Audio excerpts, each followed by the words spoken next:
Welcome, everyone, to our Packers News live chat alongside Pete Dougherty. I am Olivia Reiner. After an abbreviated training camp, the Packers have assembled their initial 53-man roster. We'll hit on the biggest takeaways from the weekend in just a moment. However, before we begin, as always, we want to hear from you. You can be a part of the conversation if you're over on Facebook, Periscope, or YouTube. Leave us a question in the comments. Pete and I will address some of those toward the end of our conversation today. Let's start by talking about the offensive line that the Packers assembled on their 53-man roster, specifically their depth at tackle. The Packers elected to keep 9 offensive linemen on their roster going into 2020. At tackle, the Packers elected to keep, of course, their starting left tackle, David Bakhtiari. On the right side of the offensive line, both Rick Wagner and Billy Turner have been competing for that starting right tackle spot. Obviously, they made the roster as well. Then finally, the Packers decided to keep tackle Yosh Nijman as that sort of backup swing position, most likely the backup left tackle for David Bakhtiari, meaning that he beat out 2019 backup tackle Alex Light. How prepared is Nijman to fill a starting role potentially if the Packers needed him to? Yeah, big question because he finished last season on IR. I think they elevated him from the practice squad in the middle of the season. He got an arm injury or an elbow injury, I think. And then he was on PUP to start camp, so he missed quite a bit of time, I think close to the first 2 weeks of a 3-week camp.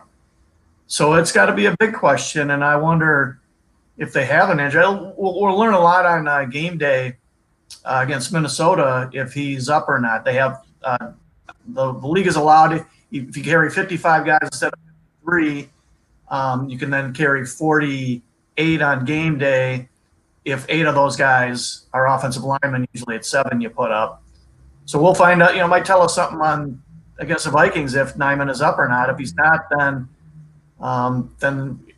we'll be guessing who their backup left tackle is. And I'm not sure who it would be. It was a soft spot in the roster coming into camp, something they did not address in the offseason.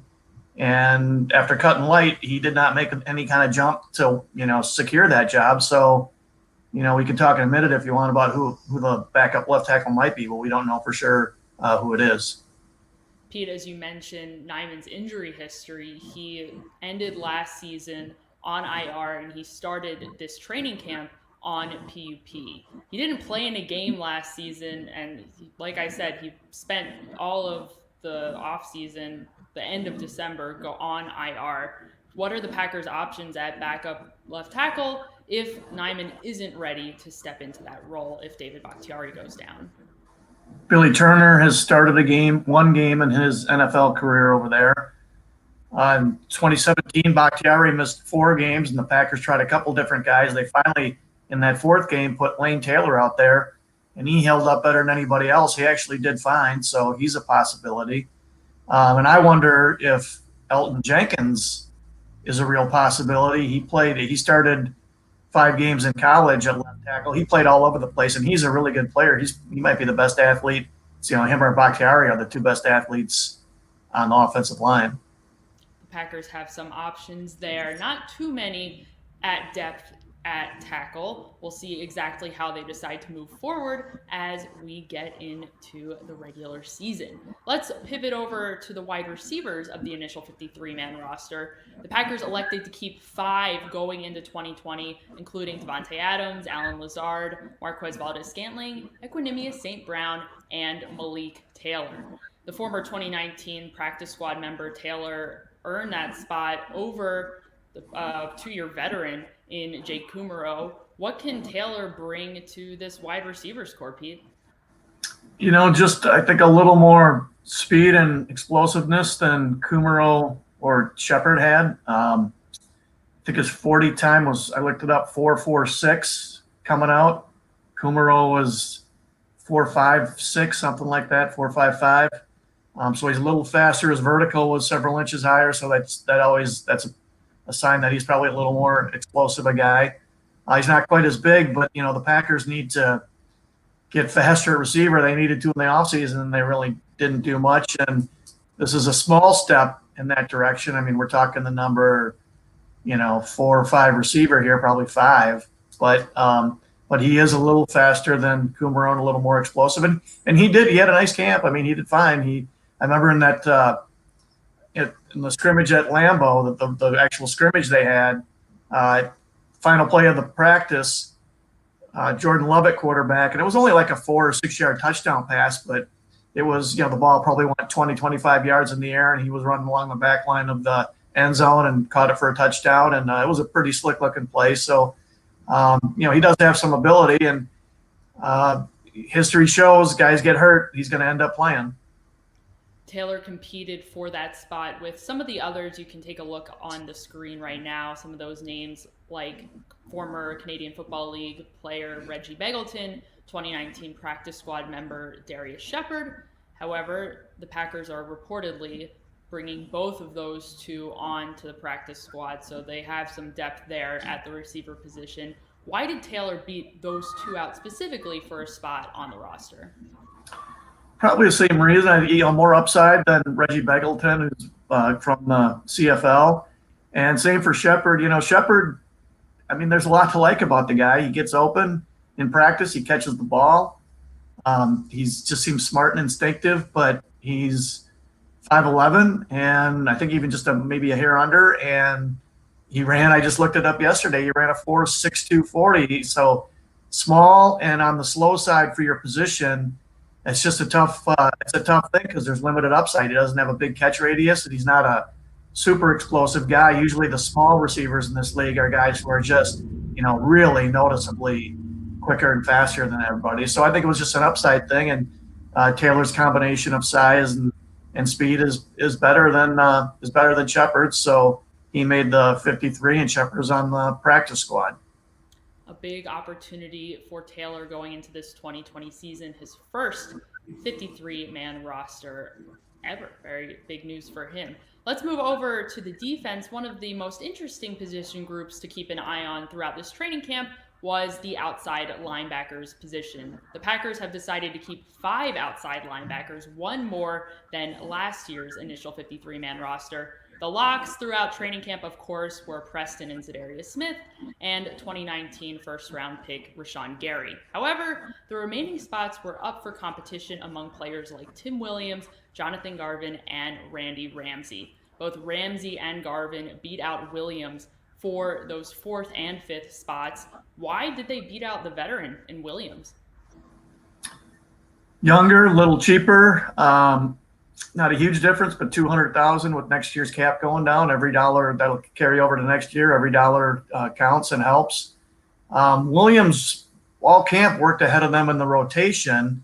He was getting, snaps earlier with the number 1 defense than either of those other two. But, both those young guys flash talent, flash quickness, and they're younger, so maybe they think Williams this is as good as he's going to get, and if they think he's no better than those two, you go with the younger player. It doesn't mean they made the right decision. All these decisions, you never know that they made the right one, but I'm sure that was part of their thinking was younger, more upside, and maybe they just saw something just behind the scenes in their work ethic or whatever that they really liked about one or both of those guys, and that could have factored in also.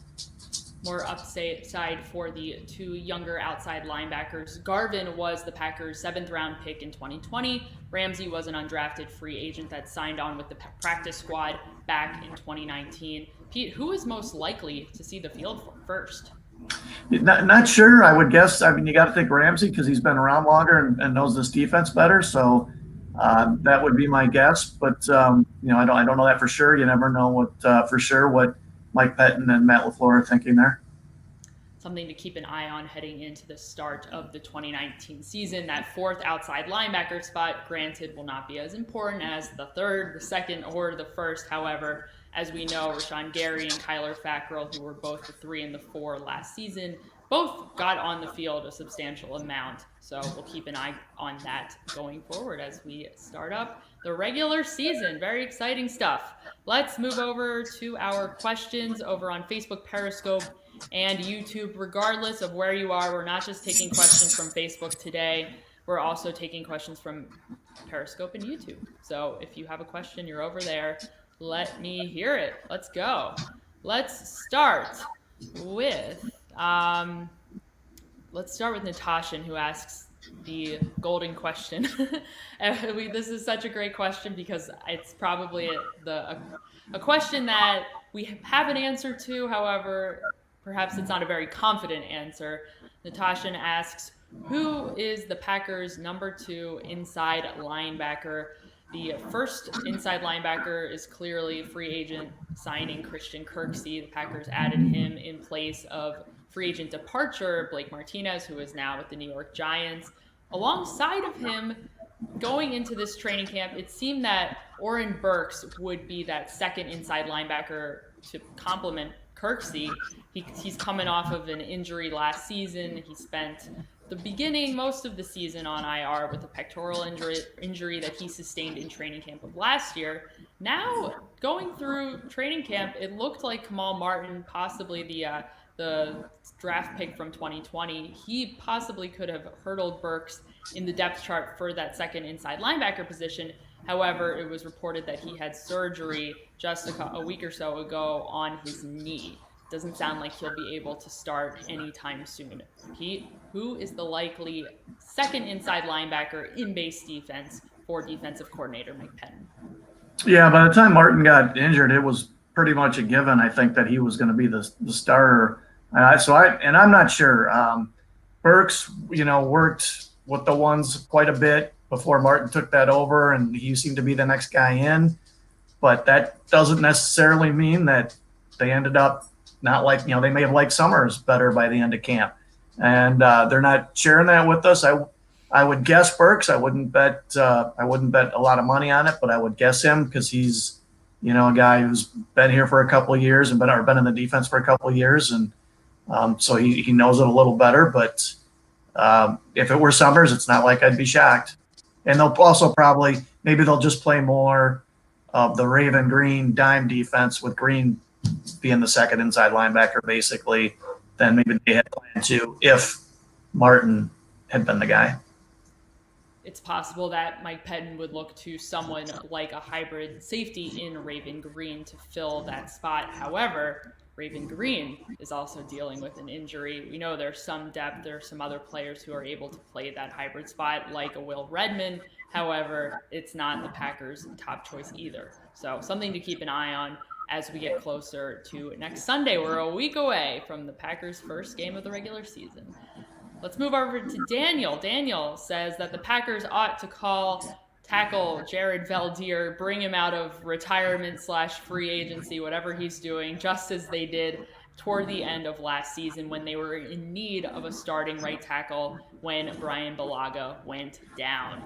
Today, General Manager Brian Gutekunst was asked if the Packers had any interest in bringing in tackle Valdir. However, he would not show his cards on that one. So that is up in the air. Pete, how likely is it that the Packers would go call Valdir or another veteran tackle who's still out there on the market? I don't know.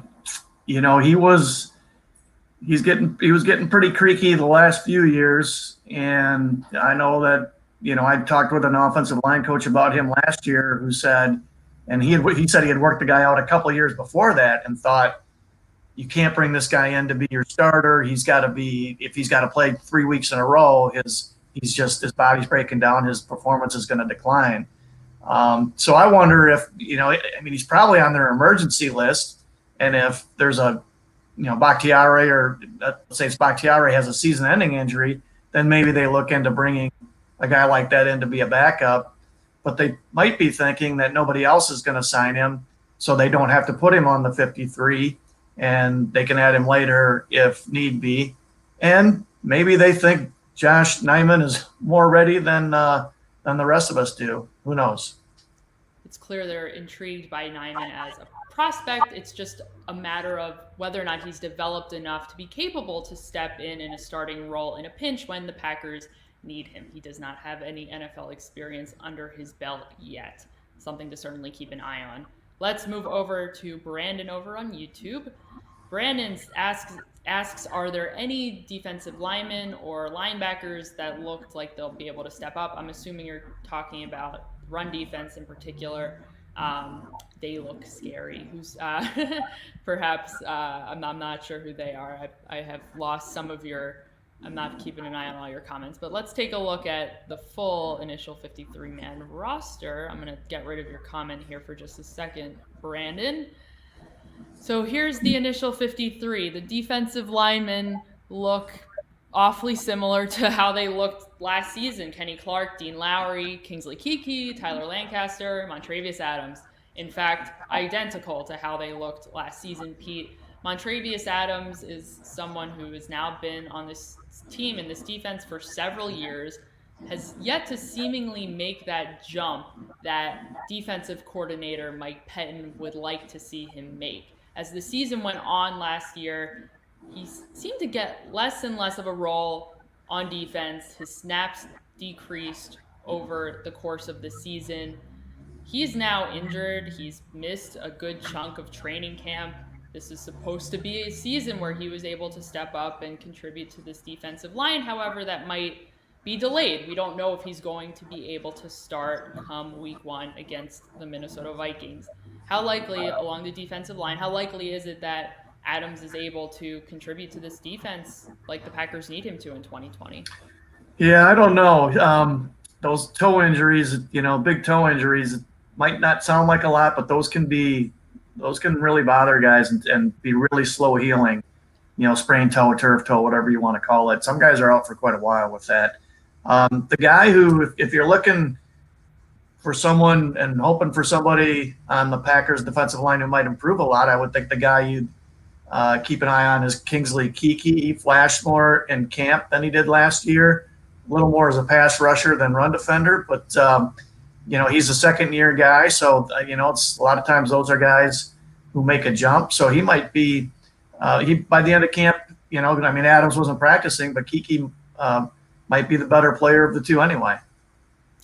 They certainly hope that he is the 2019 draft pick, able to step up, having a year of the defense under his belt and contribute in year 2 going into 2020.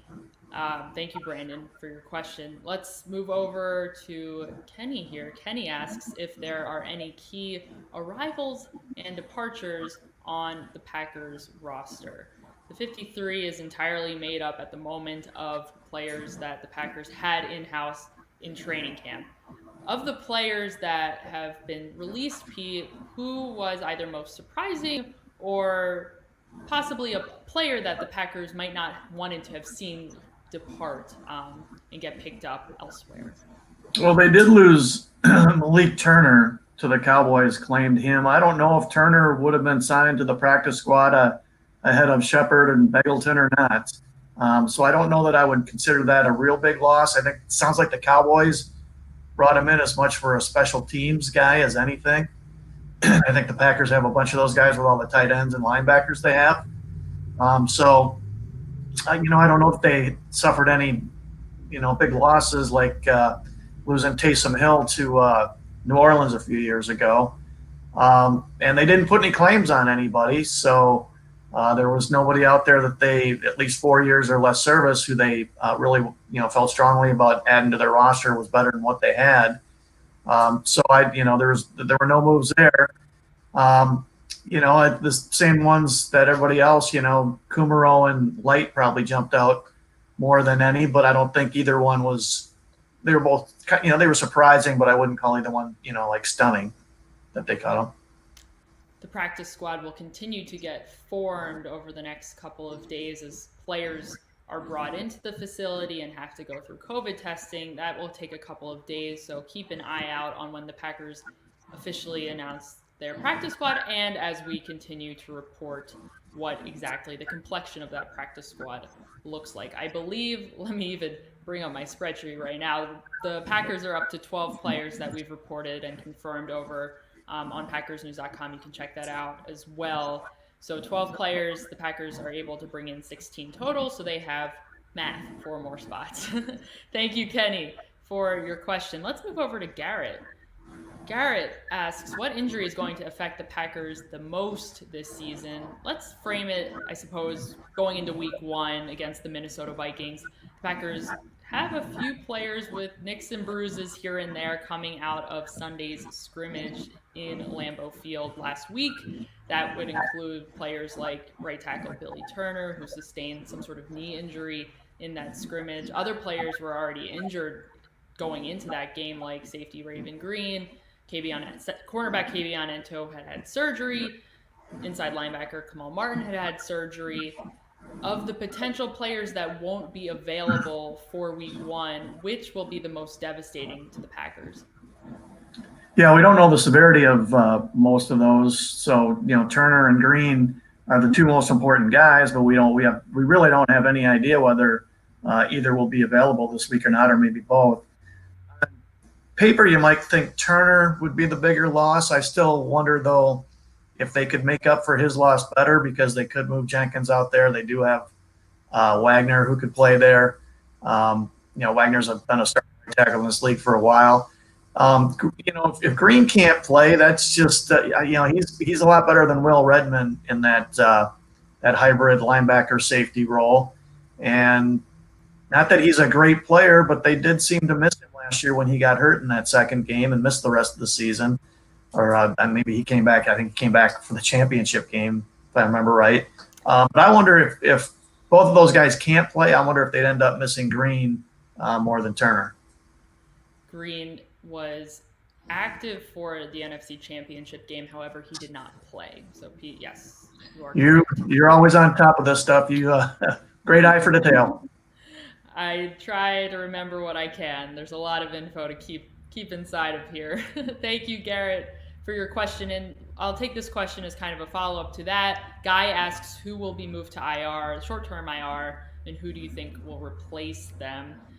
The replacement question is certainly challenging. I'm not sure what you think about that, Pete, but in terms of IR, the Packers have the opportunity to place anyone on short-term IR. Those players that are placed on short-term IR can stay there for as few as 3 weeks, and the Packers can designate an unlimited number of them to return to play later in the regular season. Right now, as Pete just mentioned, only Kavion Ento and Kamal Martin that we know of have had surgery. So they, at first glance, are two of the players that are most likely, I'd imagine, to end up on IR at some point this week. We'll keep an eye on that, Pete. But do you have any other thoughts for Guy here as to who the Packers might place on IR or who they might bring in to replace potential IR candidates? I don't. You're exactly right. Those are the two guys I'd guess, unless Turner's injury or Green's is more serious than we know. But the two surgical guys I would think are really strong bets to end up in IR, even if they're only going to miss a few games, because like you said, they can bring back as many guys as they want off the IR list this year. Yes, that's definitely a big benefit to the Packers and to all NFL teams going into the COVID season, especially when players are going to be up and down and who knows where at all times due to hopefully not illness, but they certainly have that flexibility now with some of these new rules. So thank you, Guy, for bringing this question up. We'll move over to Jason over on Facebook. Jason asks, what's our guess on how outside linebacker Rashan Gary, how disruptive he'll be in terms of sacks, forced fumbles, tackles, etc. in the Packers rotation at outside linebacker? Give me the exact numbers, Pete. How many sacks, how many forced fumbles?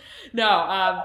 Well, how do you think in such a strong room with leaders like Za'Darius and Preston Smith, how does Rashan Gary fit in to that rotation? He's going to play a lot. He's going to be out there. They like to throw three outside linebackers out there, not just on really obvious passing downs, but there are earlier downs when they'll do that and play basically a base defense behind them and use, basically one of those three outside linebackers is really treated as a down lineman in their base defense. So I think he's going to play a lot of football. I think they want to play the Smiths a little less, so that would make for rotating in Gary a little more too. Your guess is as good as mine on the numbers, because he was a good player in college and a really talented guy, but he never put up big numbers. But he did show up quite a bit on the practice field. I just seem to remember him being in the backfield or making a play right at the line of scrimmage. I don't know, at least 3 times a practice, pass or run game. So that's showing up pretty regularly. So he does, at least so far, appear to have made a pretty nice jump from last season. But the proof will be, as it always is, in the real games.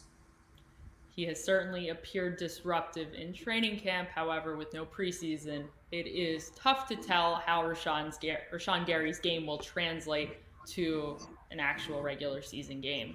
Good question, Jason. Certainly something to consider going forward. Let's go over here to Matthew asks, who's backing up Tim Boyle when he goes down? Well, today General Manager Brian Gutekunst would not explicitly state who the backup quarterback is to presumptive starter Aaron Rodgers. I suppose we're still not allowed to discuss depth chart, and technically we're not allowed to tell you that Aaron Rodgers is QB1 week 1 against the Minnesota Vikings. However, I'll stick my neck out for PackersNews.com and I will say that Rodgers is starting week 1. But Matthew asks who's backing up Tim Boyle. So it sounds like, and it certainly seems like just by how Boyle performed in camp, the fact that there were no preseason games for any of the rookies like Love, no rookie camp, it sure seems like Tim Boyle is well ahead of Jordan Love in the depth chart, Pete. Jordan Love is backing up. God forbid something happens to Aaron Rodgers and to Tim Boyle. Jordan Love is your QB3. Pete, do you feel comfortable confirming that? Yeah, it's clear. They really haven't made a secret of it, even though Gutekunst wouldn't explicitly answer it. I mean, it was either a week or 2 weeks ago in his teleconference. He outright said when he was just talking about Boyle, and he offhandedly said, basically, so we feel really good about him being the number 2. If that isn't exactly word for word what he said, that's what he said. So he basically confirmed it, a week or 2 ago. And there's no question Boyle's the 2. No question there. Tim Boyle backing up Aaron Rodgers. They're going into the regular season. I can't believe it. We're a week away. This time next week, we will be in Minneapolis. Can you believe it? I cannot. I'm really excited. I'm looking forward to it. And we're looking forward to bringing you along. We'll be live all throughout practice this week. We'll also be live before and after the game on Sunday. So if you're a fan of the live stream, which hopefully you are, if you're here, make sure you're coming back all throughout the week leading up to week 1, game 1, Minneapolis. Should be a lot of fun. Make sure you're checking out PackersNews.com for all of your Packers coverage, especially as the roster continues to be in flux over the next few days. Players coming in, players coming out. Definitely check out PackersNews.com for lots of updates. Also, make sure you're following us on social media for the latest Packers news. For Pete, I'm Olivia. We'll see you next time.